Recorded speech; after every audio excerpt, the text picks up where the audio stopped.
清德总统在昨天下午透过 X。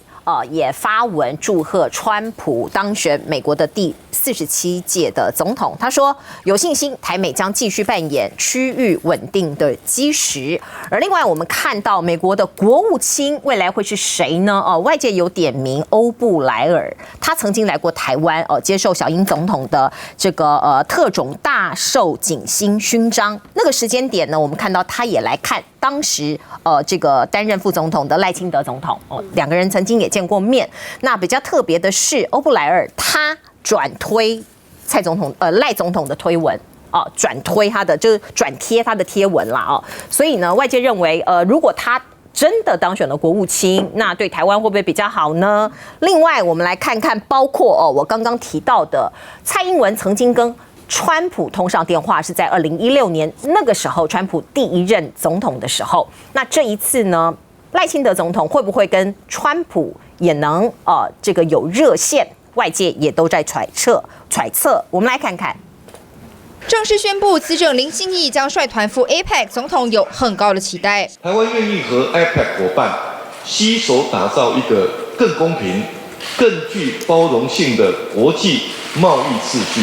总统看上去心情还不错，就不知是否跟前一天 X 发文恭贺川普当选后，美国前国安顾问欧布莱恩回复有关。尤其欧布莱恩被看好是川普的国务卿热门人选之一。我们也都知道说，无论美国是任何一个党派在执政，对台湾他们有跨党派的支持，所以在未来这部分，赖总统强调是不用担心的。无论是经济发展或者是区域的安全上，我们都会跟我们最重要的伙伴一起携手。只是彭博社最新报道，我总统府选前就透过各种管道探寻两党候选人当选后的致贺方式，包括直接通话的可能性。到目前为止，并没有规划另外再致电去表达祝贺之意。博士错误报道，话说的斩钉截铁，毕竟许多人对8年前川蔡通话记忆犹新。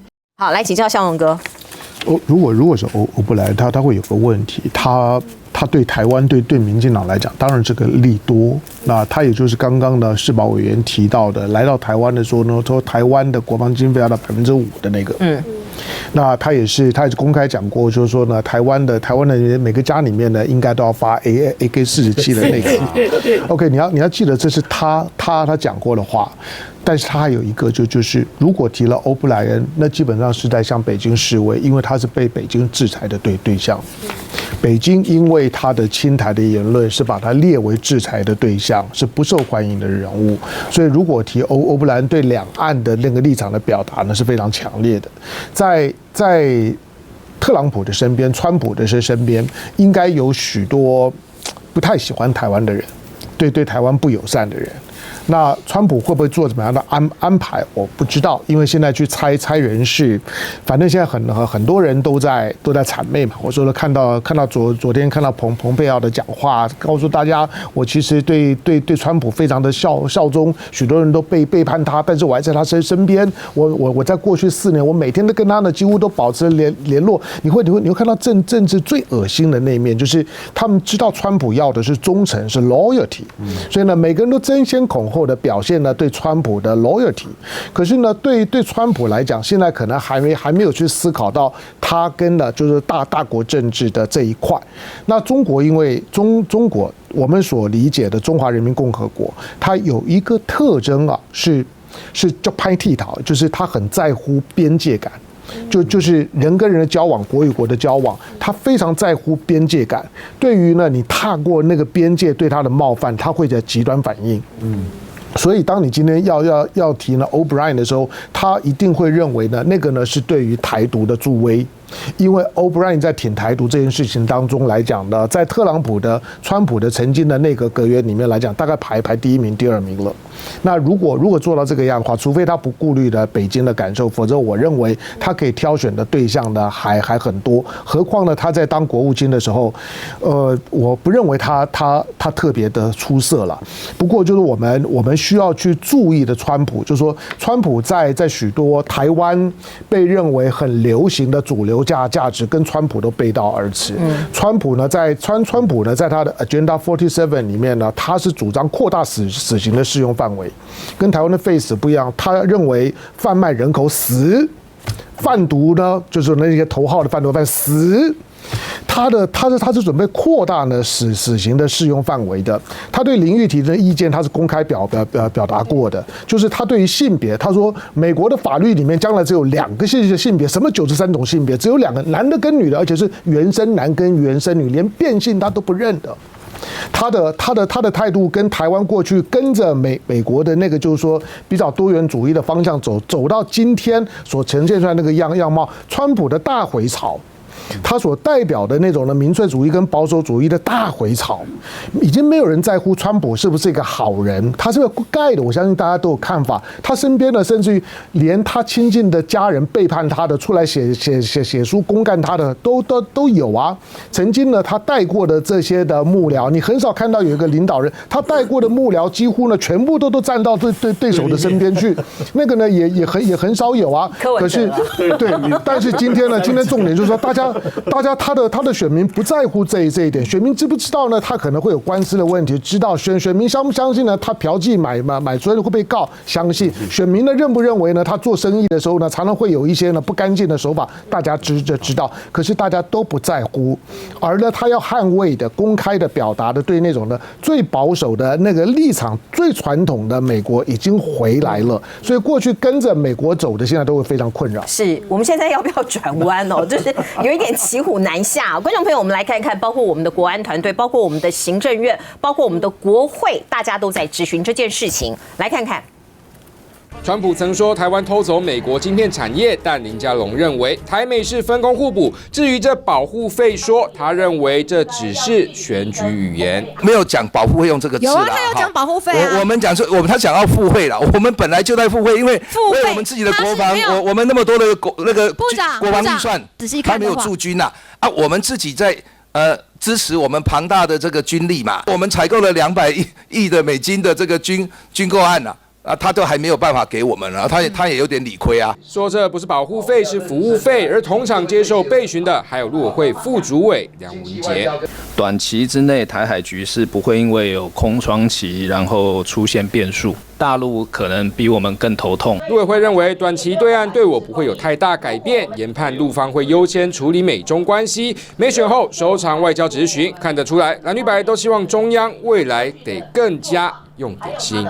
台湾的媒体都在讨论保护费啊，我们看到游盈隆说，大家也不用太在乎了，太在乎了，要正向看待。收保护费意味什么？美国愿意保护台湾啊，而且邻近日本、南韩长期都有美国的驻军嘛，也都有支付费用，所以他愿意收我们的保护费，意味着我们会获得保护。这是这个游盈隆的说法。可是要付多少？付多少的这个费用，我们才能够获得足够的保护？而且美国跟日本、韩国不一样，他们有共同防御条约，而且有驻军的人数有上万人的这样子一个庞大的一个人士。他付保护费，也许有一个价码可以谈，但是美国他就顾问团来这边100多个吧，200个不到，那这个保护费怎么付？还是说我们要买更多的武器？那买更多武器也没问题，那我国财力尚可应付，但是你到底买什么样的东西？是他开了就算，还是我们要说我要买这个棒棒糖，还是你就塞给我口香糖？这你要去谈嘛。而且我觉得川普以后就是大国政治，他不搞什么群体政治啦、联盟政治，反正我觉得他讲就双边嘛，双边之后我单一谈。我跟中国大陆谈完之后，我跟达成什么协议？我管你什么欧盟跳不跳脚，管你什么其他的国家什么看法？我跟你达成协议，我回来就可以宣扬我对你的协议。同样的，对俄罗斯也是啊。你看俄罗斯今天讲的也很微妙，他就透过共同的朋友，代表说，你们之间有相当的 under table 的默契，有些人可以在中间做一些传话的。然后他就他也不大声张扬说我祝贺你的当选，因为太表面的话，太祝贺的话，人家会觉得说，是不是这个真有解？俄乌战争真要结束？所以我觉得，未来的这个政治啊，我觉得恐怕不是大家过去教科书或过去的经验可以看的。再加上川普担任总统啊，他已经第2任了嘛，他已经没有学习曲线了。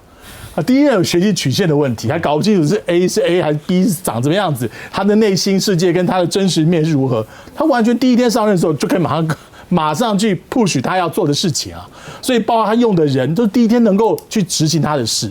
那我觉得我们台湾的一些媒体或一些政党或这些政治人物，好像对于中国大陆惩罚，对不起，美国惩罚中国大陆，好像在旁边有点喜滋滋，心里面有点窃喜。可是我觉得大家不要那么小鼻子小眼睛啊，因为全大陆出口前10名，我看那个数据。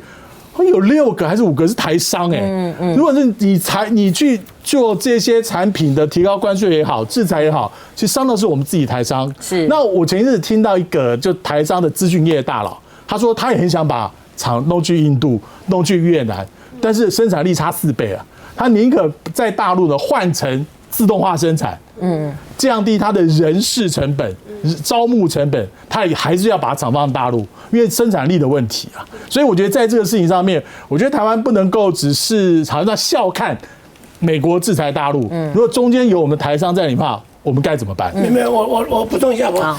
这个像有一种这样的观点，好像不在少数，说保护费好啊，代表他保护我才付费嘛。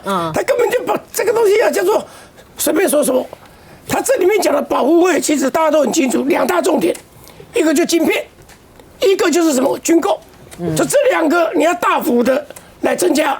那现在来看的话是什么？现在来看的话是，发现在亚利桑那的台积电良率比台湾还高。那他就想到，那你应该第2座、第3座，甚至于说他去，问题是台积电去不就只有台积电哦，它的旁边的 supply chain 供应链整批去的。那他就说，能不能有另外的台积电，也是个龙头的一个晶片产业的龙头，也要去大陆，要去美国，要去美国。那这个东西是什么？他把美国的机会找回来，你们来我这里设厂，他着眼点在这个地方。另外一个着眼点就是什么？就关税嘛，因为我关税把你课很高，所以你乖乖在美国设厂。整个来讲就是围绕在美国要优先。这保护会讲到说。想太多了，所以因为要保护，所以收钱，笑死人！这个，我补充一下，这是我刚刚讲过，他是当美国总统，所以美国的内政优先。换句话说，他对大陆的制裁在于说，他不损害美国的利益太多的情况之下，他才会发动这种中美贸易战。中美贸易战势在必行，但是到什么程度，那全部是看川普一念之间。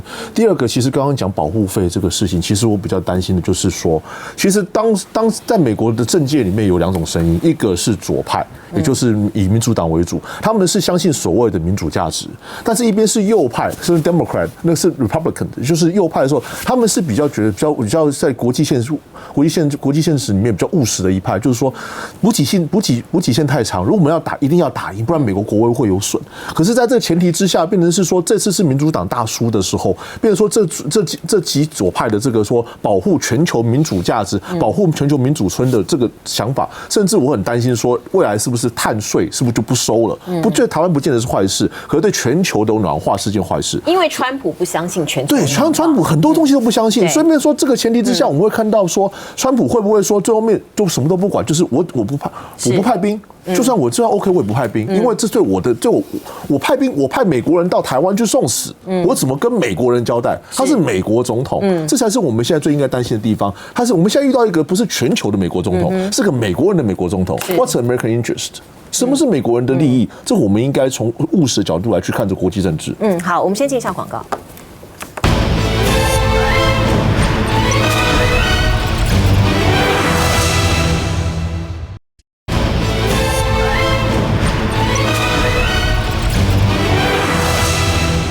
立法院在审财划法，这是25年来都没有修的一个很重要的财政上面的法案，关系到统筹分配款哦。那中间当然很复杂，那一般老百姓可能看不懂，不过大家都看到这一幕了，全武行陈玉珍委员的牙齿掉了，我们来看看。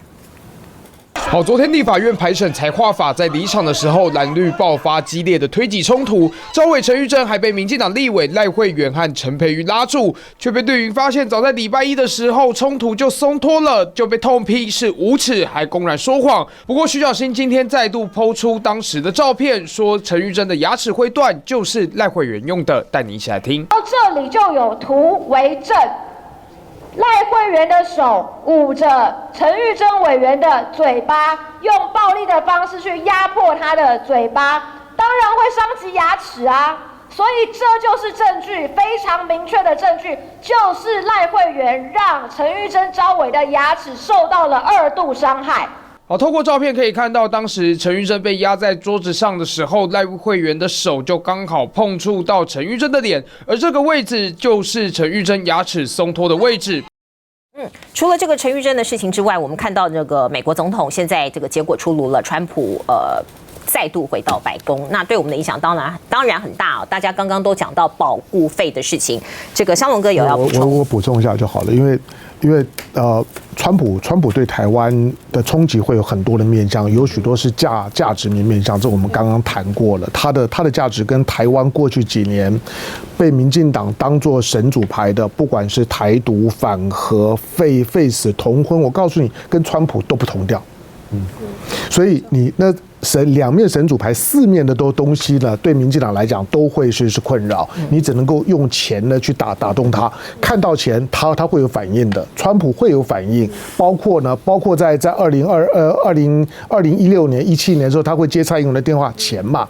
你钱公关公司打通了之后呢是有用的，可是当我们在谈到保护费的时候，不管今天讨论的是5%，台湾的经济的总量是很大的，5%的 GDP 是啥概念？刚刚的阿宝委员讲说，现在是2.45%啊。2.45已经是台湾的新高了，2025年已经创新高了。如果呢再 double， 那你可以想是一个怎么样？5%，这 O'Brien 讲的。可是呢，其实他们在过去讲的更夸张的，像川普讲10%。我们或许对10%啊一成不太有概念，那不是付小费的概念。你要知道，台湾的经济成长率1年是3%呢。1年3%，你就告诉你，就是你经济成长，你1年呢所能够努力拼出来呢，就算你经济很好3%，你付不了那10%。你的所有的预算，今天大家在讨论，待会讨论财划法，大家觉得要如何增加呢财政的这些呢配合？你可以想见，如果增加到10%的时候，你还讨论财划法，不用画了，你根本就没有那个饼可以分。那个呢是最基本的问题。所以呢，在讨论到有关于呢美国这个改变的时候，你要及早因应，因为它的变数呢是非常非常多的。而台湾第二个你要讨论的是，它一定会废掉那个晶片法案。这个晶片法案呢，当初呢台积电他告诉你说，你来了之后呢，我有一笔预算，然后呢所有的半导体厂呢我都会分补助，那我本国的呢 Intel 分多一点，你分少一点，大概会有60几亿吧，勉强强给你个面子，那你就过来吧，先进厂呢就过去了。可是他一定会废掉晶片法案。换句话说，你台积电呢过来就过来了，但是呢补助呢不用等了，我不会给你的。他现在要削减中央政府的预算，你认为他会把补助给一个很有钱的台积电吗？他都已经说了，你偷了我的晶片，偷了我的就业机会，他还给你补助，你不用想了。回头去看一下，在去年共和党是有办党内初选，他们就有在讨论到呢台积电的问题。你注意到他们一个很惊悚的讲法，就是2028年以前不能跟中国开战，因为2028年以前呢台积电呢还没有过来，2028年以前呢要把台积电的先进制程全部弄过来之后就可以打。这个听起来真的是很惊悚。不过川普的确讲过一句话，台湾很有钱呐，所以他们要给我们更多的钱呐。但我们看到立法院大家打成一团，为了什么？就是为了钱呐。地方希望财政的这个收支划分的这个分配能够多一点。那这个25年已经吵了很久了，好不容易要修法，那为什么又打到牙齿都断了呢？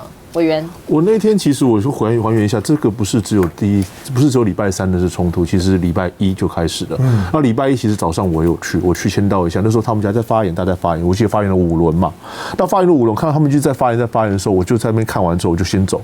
后来礼拜1晚上的时候7点半，我跑完行程准备回去，然后叫党团电话说佩祥委员你马上回来一下。因为陈玉珍委员可能会很被人家围住了，现在要进去开会，他可能有危险。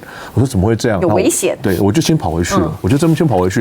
然后我后来在路上看到的时候，就看到那个麦克风就摔掉，然后就好，那就换衣服进去。所以后来就留了这个差不多到12点才结束嘛。我记得我在电梯里面1个半小时。不过我会这边给宝哥来讲，因为他是财政委员会的，那我觉得让宝哥来解释整个事情会比较更实际一点。我要提一下哦。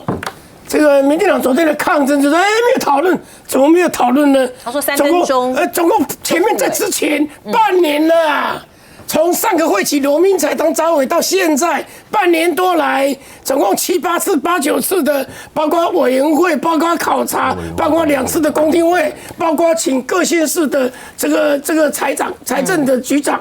还有甚至于有地方的首长都来表达意见，还有询答。我们基本上立法院，我想这个洪委员、这个林委员都很清楚嘛。我觉得有个东西就是，我们什么法案先询答，官员来询答，询答以后开始就处理法案了。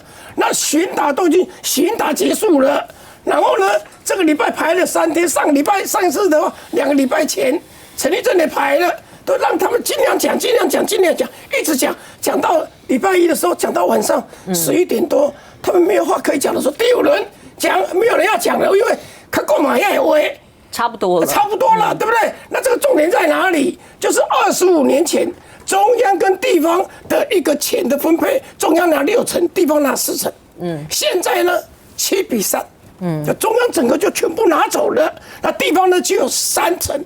所以就很多县市连薪水都发不出来。这时候有啊，我们这个卓荣泰大言夸夸说有啊，我们给你们补助很多，那不一样哦。法律规定这个钱是我的，现在变成是你的，然后呢，你就像皇帝一样，我像乞丐来跟你要，你说要多给你一点，按照他们分的结果是什么？就看他高兴他愿意给多或给少。过去的8年来分的，讲6都就好了，6都分的结果是政府的统筹分配税款加补助款，这个给6都的这个除以他的支出的比例，第1名台南市，第2名高雄市，8年来都是如此。第6名台北市，那就是什么意思？就按照你们的各自有分，你们自己去分的结果就是什么？这个绿的就厚了嘛，蓝的就薄了。所以我最后讲一点东西。那11点多的时候，我们开始说进入逐条了，那我就开始要读提案。他们的人就开始抢，抢的根本就睡得一塌糊涂，没有办法赌，就抢的这样子，那我们的人就比较少，因为那天没有动员，他们人很多啊，来，七嘴八舌。最后一个，我觉得在这里一定要公开谴责了。为什么你可以禁锢，包括他在内，包括陈玉珍、徐小新在电梯里面把人家关1个半小时，不给人家下来？为什么可以这样子？包括过去在国会改革的法案的时候。韩国瑜也被几个民进党立委围起来禁锢，这个都是这一届开始的，以前从来没有的。是把立法院长围起来，把这个立委围起来，不给他下电梯，1个半小时。前天晚上发生的事情，是这个在过去完全没有的。这个纪律委员会应该要处理吧？这个限制人身自由是有罪的。不过我们回到财划法的部分，我记得赖清德在当立法委员的时候，他曾经也要求说要修嘛，很多人都提出各种的这个要求，说这个分配款可能不是这么公平。那我看到行政院今天有一个新闻稿说，行政院没有要提财划法的版本，为什么？是不想修吗？其实我觉得因为这2天，其实，在财政委员会，其实我自己也在啦。我必须说，其实，在礼拜1的时候，其实当时陈玉珍委员当时他也答应就是说，当时。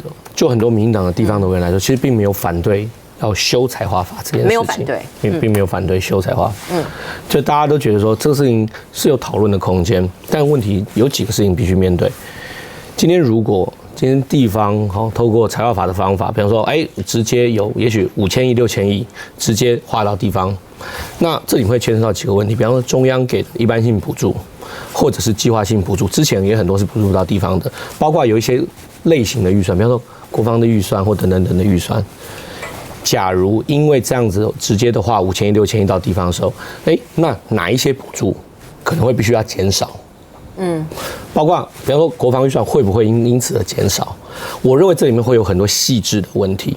好，没有这饼就这么大嘛。今天要有很大一个一定的比例直接划到地方，那有哪一些计划性补助、一般性补助可能会因此而被排挤，或哪些部分被减少？这事情需不需要讨论？我认为当然需要讨论。好，当然需要讨论。对啊。所以当时在礼拜1的时候，就是说，请礼拜3陈玉珍委员说，我们请各地方县市的，包括首长，或者是，所以为什么陈其迈才来？因为是受到陈玉珍的邀请而来。邀请到了现场以后，礼拜3，对不起，完全没有发言的空间，完全没有，就3分钟，陈玉珍委员念，而且他连条文都没念哦。这个阿宝委员条以前念过，条次，对，就是数字。他的第1条有没有问题？第2条有没有问题？第3条有没有问题？因为以前念过了。因为我要说的事情是说，我们其实，在立法院的审议法案的时候，有分询答、大题讨论跟逐条讨论。也许前面询答大家确实讲了好几轮，没有错，但是逐条讨论确实没有进行。逐条讨论就这样念过去就送出去了。这是冲突的起源。当然我就不要讲说后来讲什么陈玉珍委员的牙齿了，那个牙齿他前一天明明就已经掉了，就现场要讲成说是民进党把它打断的。徐小新不是有拿了一个证据吗？不是，说赖慧媛委员有压到他的嘴巴，前一天他的牙齿就掉了啦。前一天已经清清楚楚的画面，牙齿就掉了。这样讲，他牙医说是有两次了。我觉得我不要在这边讨论他的牙齿了。但是我的意思是说，因为今天财划法是一个非常重要的法案，我自己觉得要讨论调整不是不行。可是你会排挤到什么？大家要不要这事情仔细？你觉得可以排挤什么？我觉得可以排挤什么？大家来讲啊。我认为这件事情是需要面对的事情。我讲只是一个台北市的市议员，就刚才宝哥讲没有错，台北市在过去都是最低。我们看到一份资料，而且你就算新的方式改变之后，我们拿的也不多，也没有比现在多多少。所以台北是最多的，2%的这个首都分，台南高雄，台南还是多。所以我觉得其实坦白讲，我刚才听侯委员讲，我是第一次听到民进党的委员讲到这个有关于比较实际上的事情。我们在媒体上看到，就是民进党的这个党团说，这个法呢是一刀刺向台湾的心脏。这个法坦白讲，为什么大家讨论这么少，回响这么少？因为这是很专门的事情，就是也没有什么意识形态的事情。而且就算是要买武器、设伏，我相信在野党不会挡啊。那就是地方上跟中央的款项怎么去分配？如果说6:4，我觉得比例失衡，那可以大家再谈，那你可以拿出民进党的版本来谈嘛。对啊。那我觉得这么一个可以公平的、理性的讨论的事情，为什么就是要用很意识形态的话说一刀刺向台湾的心脏？怎么会这样子呢？所以我是觉得这个事也不要去怪什么陈玉珍如何，因为我们的看起来就是民进党没有去认真讨论这个事情，没有告诉我说在野党的版本有多糟糕啊！这个版本过了之后呢，台湾会怎样，中央政府会完全无力，没有钱，我们也没看到这样的讲法。所以我觉得这个吵得莫名其妙，也怪不得大家对这件事情呢漠不关心。对，而且对于内容，其实大家不是很了解哦。现在变成只是牙齿之争。那我们看到呢，卓荣泰说今天下午会邀请朝野的党团喝咖啡，是要讲这件事吗？不是要讲这件事，总预算的事情。好，我们先休息一下，广告之后我马上回来。